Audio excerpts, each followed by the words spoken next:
എനിക്കുള്ള ഒരു അനുഭവം, ഞാൻ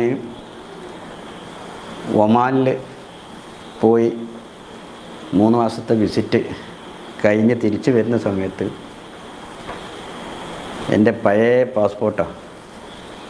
അപ്പോൾ അതിൽ അന്നൊക്കെ മീശ വരച്ചിട്ടാണ് പാസ്പോർട്ട് പഴയ കാലത്ത് എടുക്കൽ, വയസ്സാകാത്തതുകൊണ്ട്. അപ്പോൾ ആ പഴയ പാസ്പോർട്ടാണ് എൻ്റെ കയ്യിലുള്ളത്. അങ്ങോട്ട് പോയപ്പോൾ പ്രശ്നമൊന്നുമില്ല. തിരിച്ച് വരുന്ന സമയത്ത് എൻ്റെ പാസ്പോർട്ട് നോക്കുമ്പോൾ ഞാനും നോക്കുമ്പോൾ ഒരുപാട് മാറ്റം. കാരണം അതിൽ താടിയൊന്നുമില്ല, ഇതിൽ താടി കാണുന്നുണ്ട്. അങ്ങനെ പോലീസുകാർക്ക് സംശയമായി. അപ്പോൾ എന്നോട് ചോദിച്ച്, സുഡാനിയാണോ അതല്ല വേറെ ഏത് നാട്ടാണ്? ഞാൻ പറഞ്ഞു ഇന്ത്യക്കാരനാണെന്നുള്ള രൂപത്തിൽ തന്നെ നിന്ന്. പക്ഷേ അവർക്ക് സംശയം തീരുന്നില്ല. അവരെന്നെ വിളിച്ച് വേറെ റൂമിലേക്ക് കൊണ്ടുപോയി. അങ്ങനെ ആ റൂമിൽ 2-3 പോലീസുകാർ എന്നെ ചോദ്യം ചെയ്ത് എൻ്റെ പാസ്പോർട്ട് നോക്കും, എന്നെ നോക്കും. എൻ്റെ പാസ്പോർട്ടിൽ ഫോട്ടോ ഞാനുമായി ഒരു ബന്ധവുമില്ല.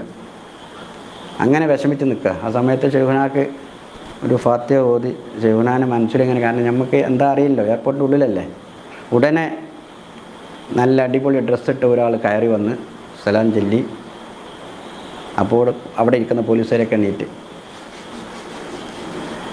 ആ പോലീസുകാരെല്ലാം നീറ്റ് നിന്ന് വന്ന ആൾ അത്ത് ജവാസ് എന്നാണ്, പാസ്പോർട്ട് ചോദിക്കുക വലിയ പോലീസുകാരോട്. ആ പാസ്പോർട്ട് അങ്ങ് കൊടുത്ത് എൻ്റെ കൈ പിടിച്ച് നേരെ അങ്ങ് പോയി ഇമിഗ്രേഷൻ്റെ അവിടെ കൊണ്ടുപോയി പാസ്പോർട്ട് അങ്ങ് കൊടുത്ത്.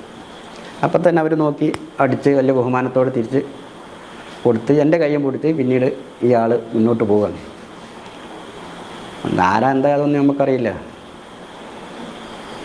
കുറച്ചങ്ങ് ചെന്ന് നമ്മൾ ലിഫ്റ്റ് കയറും, കോണി അങ്ങ് കയറിയുമ്പോൾ കയറി അങ്ങ് എത്തിയപ്പോൾ വിഷമിക്കേണ്ടതെന്ന് കേട്ടോന്ന്. അപ്പോഴാണ് മനസ്സിലാവുന്നത് ഇത് ഷെയ്ഖുനാണ് എന്നുള്ളത്.